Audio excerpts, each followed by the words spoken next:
안녕하십니까? 여름이 찾아오고 더위가 찾아옵니다. 우리의 갈증을 하나님의 주시는 최고의 선물, 물과 성령으로 우리의 목마름을 채워 주시도록 하나님의 말씀 속에 함께 하시기를 바랍니다. 여러분을 진심으로 환영합니다. 생명 채널을 통하여 영원한 생명 넉넉히 얻으시기를 바랍니다. 오늘은 거듭남에 대해서 우리 주시는 하나님의 말씀으로 우리 피차에 성령이 함께하는 축복의 시간입니다. 거듭남으로 이루어지는 구원을 맛보시기를 바랍니다. 예수께서 말씀하시기를 사람이 물과 성령으로 다시 태어나지 아니하면 하나님 나라에 들어갈 수 없다 말씀하셨어요. 바로 물과 성령으로 거듭나야 한다고 말씀하십니다. 물로 거듭나는 것은 무엇입니까? 성령으로 거듭나는 것은 또한 무엇일까요? 오늘 살펴봅시다. 예수께서 대답하시되 진실로 진실로 내게 이르노니 사람이 물과 성령으로 나지 아니하면 하나님 나라에 들어갈 수 없느니라. 요한복음 3장 5절 말씀이에요. 바로 예수님 당시에 거듭난다고 하는 말은 이방인이 유대교로 개종하는 것을 가리키는 데 사용되는 말이었습니다. 그래서 거듭나야 하겠다는 말을 들었을 때 니고데모는 매우 불쾌했을 것입니다. 왜냐하면 신앙생활을 나름대로 잘 하고 있다고 생각을 했어요. 그런데 하늘나라에 들어가면은 다시 침례를 받으라. 물 침례와 성령 침례를 받으라. 그래야 다시 태어난다는 즉각적인 예수님의 말씀을 주셨는데 오늘 물로 거듭난다는 것이 무엇인지를 우리 살펴봅시다. 베드로전서 3장 21절에 물은 예수 그리스도의 부활하심으로 말미암아 이제 너희를 구원하는 표니 곧 침례라 하셨어요. 그래서 물속에 잠기는 이 침례는 바로 그리스도의 부활을 말하는 거예요. 다시 말하면 물에 들어간다는 것은 수장입니다. 물속에 장례 치르는 거예요. 나만 장군이 물속에 7번 들어갔다 나왔죠. 예. 마치 물에 완전히 깨끗하게 씻은 그런 상징적인 의식입니다. 예. 그런데 이게 바로 예수님도 요단강에서 침례를 받으신 것처럼 우리의 모본으로 우리도 바로 구원을 이루기 위해서 하나님 앞에 온 우주에 하나님의 자녀로서 다시 태어나는 출생, 그게 침례예요. 침례. 예. 그래서 이거를 물침례라고 그러는데 이때 예수께서 침례를 받으시고 물에서 올라오셨어요. 요단강에서 올라오셨어요. 하늘이 열리고 하나님의 성령이 비둘기같이 내려 자기 위에 임하심을 보시더니 하늘로서 소리가 있어 말씀하시되 이는 내 사랑하는 아들이요 내 기뻐하는 자라 하시니라. 마태복음 3장 16절 17절 말씀이지요. 성령이 비둘기처럼 침례를 받은 예수님께 임했어요.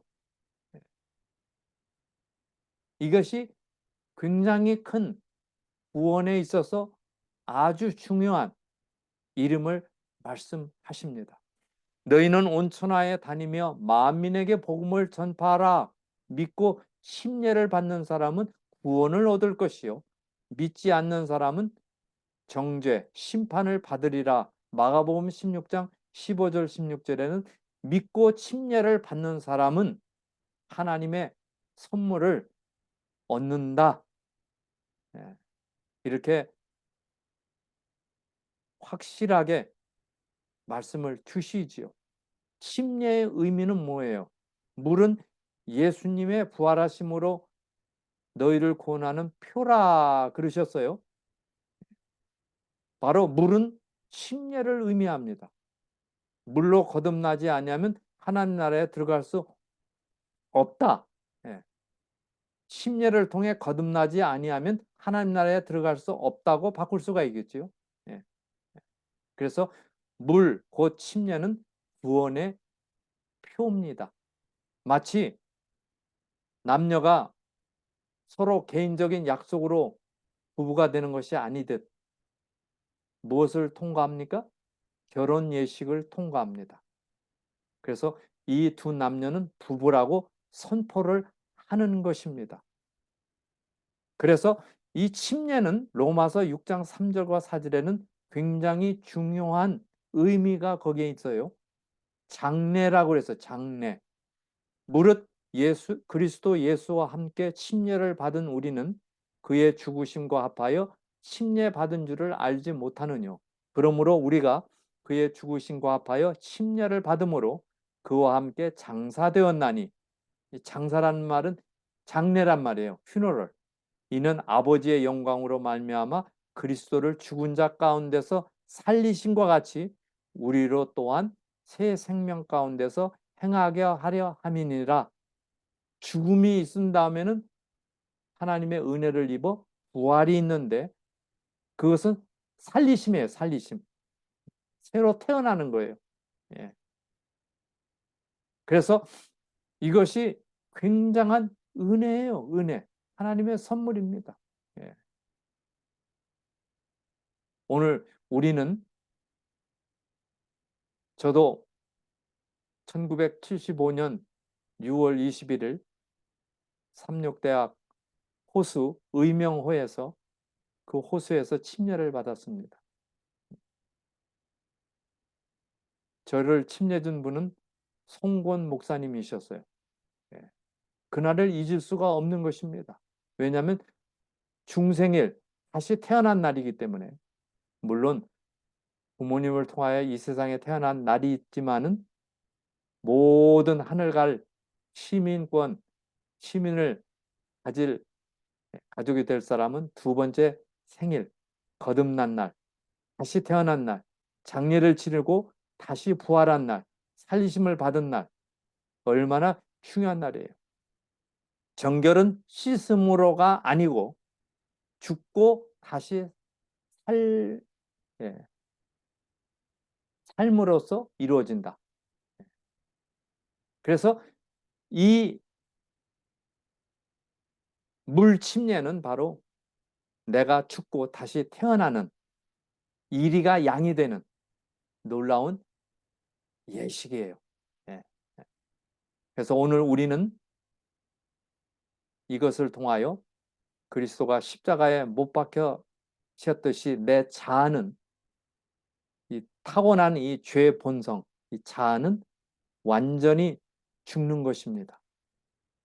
그래서 죽임이 있을 때 바로 부활이 있는 것이죠. 그리스도인의 생애는 옛것을 변경하고 개량하는 것이 아니다. 본성을 변화시키는 것이다. 이 일을 하나님께서 하시는 거예요. 이걸 재창조라고 하죠. 자신의 죄에 대하여 죽고 아주 새로운 생명으로 나오는 것이다. 마음의 냇물이 맑게 되려면 먼저 마음에 있는 샘이 정결케 되어야 하겠지요. 자기 자신의 행위로 율법을 지킴으로 하늘에 들어가고자 힘쓰는 것은 불가능한 일을 하는 것입니다. 그래서 오늘 우리는 최고의 안전한 길, 그것은 모양이 아니라 실제로 변화되는 나의 모습 속에 그 은혜에 젖어, 하나님의 말씀에 젖어 겸손하게 사람이 바뀌어지는, 하나님의 은혜를 꼭 꽉 잡는 이 믿음의 삶을 말하고 있는 것입니다. 침례는 세상에 대한 가장 엄숙한 포기를 의미한다 그랬어요. 내가 죽는 것은 포기하는 거예요. 포기할 때 하나님께서 그 은혜로 채우셔서 새로운 삶을 만드시는 것입니다. 그리스도께서 부활하신 것처럼 일으킴을 받았으니, 그래서 아버지와 아들과 성령의 이름으로 침례를 받고 다시 일으킴을 받았어요. 새로운 생애를 살아야 한다. 그는 다시는 자만과 방종 속에서 살지 않기를 공적으로 선언하는 것이에요. 다시는 부주의하고 냉담한 세속적인 삶을 살지 않는다는 것입니다. 그래서 저는 가끔씩 지나간 세월 동안 침례를 베풀었던 수많은 사람들의 이름을 기억하며 기도를 하게 됩니다. 혹시 우리 가운데 침례를 받고자, 목사님, 이제 저는 침례를 받고 싶습니다. 그동안에 미뤄왔던 이 일을 빨리 하고자 합니다. 내일 일을 알 수가 없습니다. 하늘나라에 저의 이름 생명책에 올리고 싶습니다. 그래서 침례를 받기를 원하는 분은 서슴없이 지체하지 마시고 제게 말씀하시면 저는 봉사하겠습니다. 그래서 오늘 우리는 아버지와 아들과 성령의 이름으로 침례를 받는 것입니다. 그리스도 나라의 한 시민이며 신민이며 신의 성품에 참여하는 자라는 깨달음을 언제나 상실하지 말고 인격과 소유 전부를 하나님께 바쳐서 하나님의 이름의 영광을 위하여 모든 주어진 재능을 사용하는 변화된 삶을 살도록 이끌어 주십니다. 두 번째로 성령으로 거듭난다는 것은 무슨 뜻일까요? 사도행전 2장 37절 39절에 보면 19장 1절 2절입니다. 먼저 우리 2장 37절에 보면 베드로와 다른 사도들에게 물어가로되 우리가 어찌할꼬? 베드로가 가로되 너희가 회개하여 각각 예수 그리스도의 이름으로 침례를 받고 죄사함을 얻으라. 그리하면 성령을 선물로 받으리니 이 약속은 너희와 너희 자녀와 모든 먼 데에 있는 사람 주 우리 하나님이 부르시는 많은 사들에게 하신 것이라. 여기 사도행전 2장 37절로 39절에 보면은 바로 죄사함을 얻는 길이라고 그랬어요. 그동안에 지어온 본성적으로 타고난 모든 죄들을 물속에 장례 치르고 다시 태어나는 것입니다. 이런 침례를 받은 이 사람들을 향하여 이 사도행전 19장 1절로 2절에 보니 아볼로가 고린도에 있을 때 바울이 윗지방으로 다녀 에베소에 와서 어떤 제자들을 만나 가로되 너희가 믿을 때 성령을 받았느냐? 가로되 아니라 우리는 성령이 있음도 듣지 못하였노라. 여기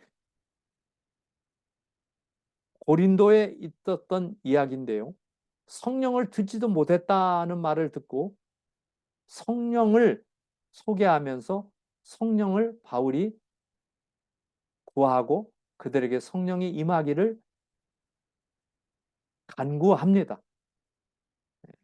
여기 성령이 있음도 듣지 못한 삶이 아닙니까? 우리가 혹시 침례는 받았지만은 이 성령의 인도하심을 따라 사는 삶, 성령을 잠시 잊은 삶, 그러나 성령을 다시 받을 수 있는 길이 오늘 우리에게 있어요. 또 사마리아 교회, 예루살렘에 있는 사도들이 사마리아도 하나님의 말씀을 받았다함을 듣고 베드로와 요한을 보냈어요. 그들이 내려가서 저희를 위하여 성령 받기를 기도하니 이는 아직 한 사람에게도 성령 내리신 일이 없고 오직 주 예수의 이름으로 침례만 받을 뿐이라. 이에 두 사도가 저희에게 안수하며 성령을 받는지라. 그래서 물에 들어가서 침례를 받는 그 예식으로 끝나는 게 아니라 예수 그리스도의 침례를 통하여 이는 내 사랑하는 아들이라고 하는 성령의 음성이 내리듯 바로 성령을 모시고 살아야 하는 것입니다. 성령의 반대는 악령이지요. 사단입니다. 사단 대신에 하나님의 영을 모셔드리고 살 수가 있어요. 이게 바로 에베소 교회의 문제였어요. 침례는 받았지만 성령이 있음도 듣지 못했어요. 이때 그들에게 성령을 주시리라는 약속을 믿고 성령을 간구합니다. 그때 성령을 선물로 받았어요. 나는 너희에게 물과 물로 침례를 주었거니와 그는 성령으로 너에게 침례를 주시리라는 약속이 있습니다. 너희가 회개하여 각각 예수 그리스도의 이름으로 침례를 받고 죄사함을 얻으라. 그리하면 성령을 선물로 받으리라. 베드로죠. 경건의 모양은 있으나 경건의 능력은 부인하는 자니 이 같은 자들에게서 내가 돌아서라. 바로 성령을 모셔드리고 회개하는 삶을 살라고 간구하고 있습니다. 여기 침례 요한, 베드로, 바울은 성령을 강권합니다. 성령을 받으라. 그렇게 하여 산다. 왜 중요합니까? 만일 너희 속에 하나님의 영이 거하시면 너희가 육신에 있지 아니하고 영에 있나니 누구든지 그리스도의 영이 없으면 그리스도의 사람이 아니다. 로마서 8장 9절의 말씀이 의미하는 바가 큽니다. 예. 성령을 가지고 모셔드리고 살 때 그리스도인, 그리스도의 사람이 될 수 있습니다. 예. 그대는 성령을 받았습니까? 침례를 통하여 또 우리의 삶을 통하여 우리는 마치 자동차가 가스가 있을 때 돌아다니듯이 운전을 할 수 있듯이 우리는 우리의 인생에 있어서 파워가 필요해요. 힘. 그게 바로 성령입니다. 이에 베드로가 가로되 이 사람들이 우리와 같이 성령을 받았으니 누가 능히 물로 침례 줌을 그 말이요. 그래서 물과 성령이 같이 임하는 거예요. 예. 마태복음 25장에 보면 열 처녀의 비유가 나오지요. 여기에 뭐예요? 기름의 여부예요. 기름. 신랑 오기를 기다리고 있는 그리스도의 재림을 기다리고 있는 10명의 처녀들이 있는데 5명은 기름을 가지고 있었지만은 또 다른 5명은 기름이 없었어요. 기름병에 기름이 없었어요. 예수께서 오실 때는 밤중에 오십니다. 죄악으로 세속으로 깜깜한 시대에 올 것입니다. 그 기다리던 10처녀의 모습, 그들에게 필요한 것은 무엇이었습니까? 기름이 필요했어요. 기름. 예. 그게 뭐예요? 홀리 스피릿. 기름은 성령을 표상합니다. 지금 오늘 우리에게 간곡히 필요한 게 성령입니다. 성령은 질병을 낫게 합니다. 성령은 우리의 삶을 새롭게 합니다. 성령은 우리를 거듭나게 합니다. 성령은 우리를 확신을 가지고 살게 합니다. 네. 보라 신랑이로다 맞으러 나오라고 부르짖을 때 준비되지 못한 사람들이 많을 것이다. 그들은 등은 가졌으나 그 기름 그릇에 기름을 갖고 있지 않았다. 그것은 뭐예요? 성령이 결핍되어 있다. 하나님의 성령이 없이 하나님의 말씀만을 아는 것으로는 아무 소용이 없다. 왜냐하면 파월이 없어요. 예. 그래서 오늘 우리는 성령을 모실 것입니다. 밀가루와 누룩의 비유가 있는데요. 마태복음 13장 33절에 보면 천국은 마치 여자가 가루 서말 속에 갖다 넣어 전부 부풀게 한 무엇과 같다 했어요? 누룩. 열처녀의 비유에 기름이 필요하듯 빵을 만들려면 부풀게 하는 그 누룩이 필요한 거예요. 우리를 변화시키는 것은 바로 기름, 누룩. 그게 뭐예요? 성령이에요. 성령. 성령. 그래서 오늘 우리는 하나님의 나라를 바라보는 하나님의 시민이에요. 하나님의 나라, 하나님의 주권은 하나님께 있습니다. 그러나 사단은 이 세상 임금이에요, 지금. 그래서 지금 휩쓸고 다녀요. 예. 태풍이 일어나고 토네이도가 일어나고 전쟁이 일어나고 재난과 사고 이런 모든 것들이 사단이 일으키는 거예요. 하나님이 이것을 지금 컨트롤하지 않으면 성령이 하지 않으면 우리는 살 수가 없습니다. 이 세상 임금인 사단이 있기 때문에 이 사단을 이기기 위해서 오늘 우리는 성령이 긴급하게 필요합니다. 하루를 시작할 때, 어려움 있을 때 성령을 구하십시오. 부르십시오. 기도하세요. 그러면 성령이 오십니다. 너희 자신을 종으로 들여 누구에게 순종하든지 그 순종함을 받는 자의 종이 되는 줄을 너희가 알지 못하느냐? 죄의 종으로 사망에 이르고 순종의 종으로 의에 이르느니라. 죄의 종으로 사망에 이르는 성령을 거역하면은 사망에 이릅니다. 순종의 종, 성령을 모시는 삶, 그것은 의에 이른다. 의에 이른다. 아담은 창조될 때 지구를 통치할 지위에 세워졌어요. 그러나 유혹에 굴복함으로 아담은 사단의 지배 아래 들어갔어요. 누구든지 진 자는 이긴 자의 종이 되는 것이지요. 사람이 사단의 포로가 되었을 때 그가 가졌던 통치권은 그의 정복자에게 넘어갔어요. 이같이 하여 사단은 이 세상 신이 된 것입니다. 예. 이게 바로 오늘날의 상태예요. 그러나 희망이 있어요. 하나님의 마음은 죽음보다도 강한 사랑으로 이 세상에 당신의 자녀들을 극진히 사모하시요. 그는 당신의 아들을 주심으로 온 하늘을 선물로 우리에게 주신 것입니다. 하나님께서 당신의 아들을 주실 때에 그분께서는 온 하늘을 다 주셨어요. 더 이상 주실 수가 없을 만큼 주셨어요.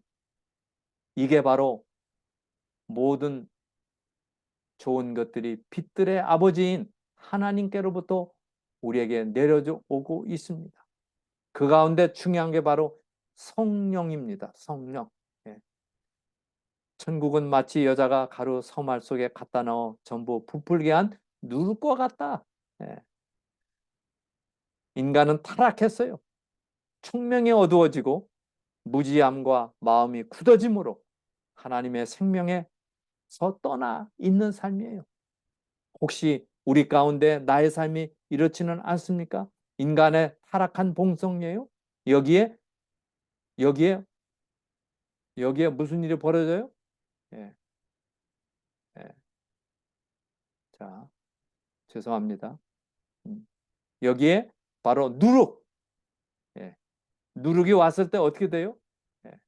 누룩이 왔을 때 이 모든 인간의 타락한 본성이 누룩으로 깨어지는 거예요. 아, 이거 중요한 거예요. 내 힘으로는 안 돼요. 성령을 받아야 돼요. 성령을. 예. 그래서 성령의 역사에 굴복하는 사람 속에는 새로운 생명소가 심어져서 잃어버린 하나님의 형상이 다시 회복이 되는 거예요. 그러나 사람은 자기의 의지로서 자기 자신을 변화시킬 수가 없다. 사람은 이러한 변화를 일으킬 능력을 가지지 못했다. 전적으로 밖에 있는 누룩을 가루에 넣어 섞지 아니하면 기대하는 변화가 생길 수 없다. 그래서 삶의 의미와 모든 보람과 생명의 길, 기쁨과 희열과 이러한 모든 즐거움이 하나님께 있습니다. 성령을 통해서 옵니다. 변화는 오직 성령의 역사로 말미암아 이루어질 것입니다. 빈부 귀천을 막론하고 구원을 얻고자 하는 모든 사람은 이 같은 성령의 역사에 복종하지 않으면 안 되는 것입니다. 오늘 우리는 모태에서 잉태될 때 2억 대 1의 경쟁에서 승리한 사람들입니다. 대단한 사람들이에요. 그러기에 생명은 귀중한 것입니다.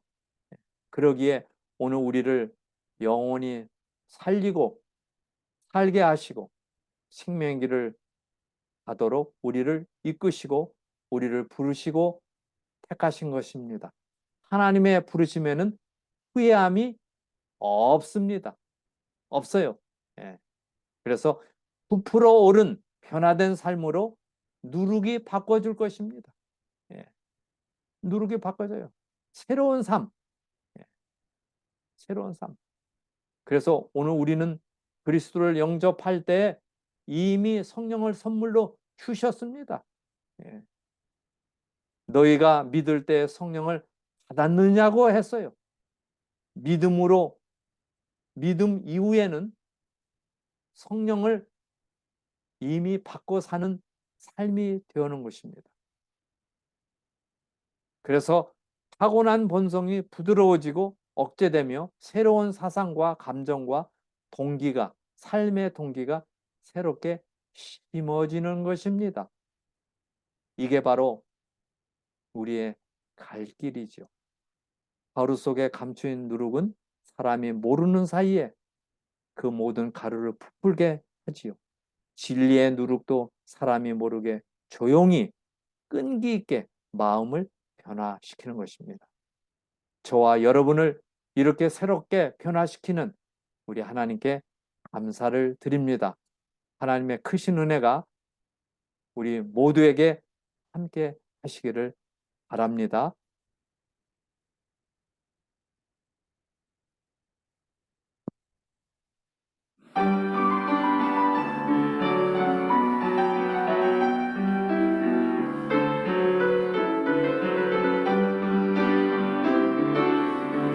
하나님을 사랑하는 자, 주의 은총 받은 자여라. 하나님이 사랑하는 자, 주의 영원히 인도하리. 하루하루 사는 삶 속에 주의 영광 나타내리라. 영원토록 주님 안에서 승리의 삶 살아가리라. 거친 세상 지날 때 주가 지켜주시리로다. 사랑의 주 함께하리라. 삶의 기쁨 충만하리라. 사랑의 주 함께하리라. 삶의 기쁨 충만하리라.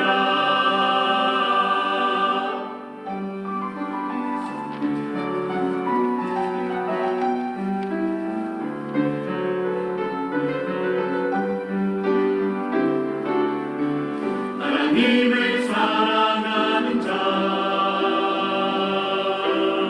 주의 은총 받은 자여라. 하나님이 사랑하는 자, 주가 영원히 인도하리. 하루하루 사는 삶 속에 주의 영광 나타내리라. 영원토록 주님 안에서 승리의 삶 살아가리라. 거친 세상 지날 때 주가 지켜주시리로다. 사랑의 주 함께하리라.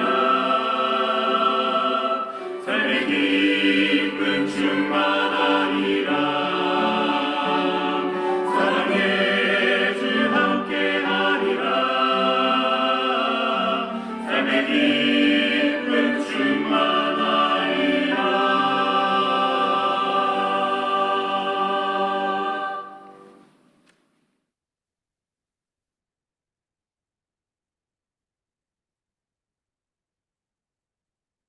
오 아버지 하나님, 우리 어둠의 길에 살아가는 저희들에게 충만한 빛과 생명의 길로 인도해 주시니 감사합니다. 오늘 우리의 처지와 형편과 우리의 병들어 있는 모든 모습들을 하나님 앞에 내려놓고 주님께로부터 새로운 삶을 얻게 하시니 감사합니다. 어둠을 물리치게 하시고 빛과 진리와 성령으로 충만한 삶이 되도록 이끌어 주시옵소서. 시시때때로 마귀의 유혹에 넘어지지 않게 지켜주시며 그리스도의 이름을 부르며 기도하는, 간구하는 간절한 삶이 되도록 아버지 도와주시옵소서.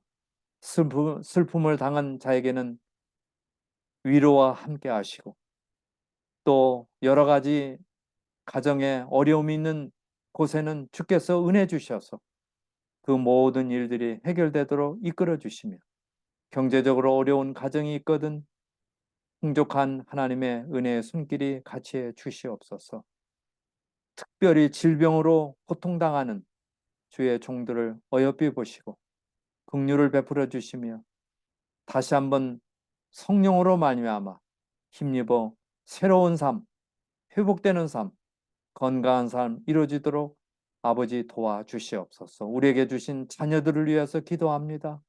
그들을 불쌍히 여기시고 마귀의 유혹에 넘어가지 않도록 지켜주시며 오로지 예수 그리스도의 은총을 입는 길을 따라가도록 특별한 도움과 또 돌보심을 구하오니 인도하여 주시옵소서. 예수님의 이름으로 간절히 기도드립니다. 아멘. 끝까지 경청해 주셔서 감사합니다. 하나님의 은혜가 여러분 모두에게 함께 하시기를 바랍니다. 감사합니다.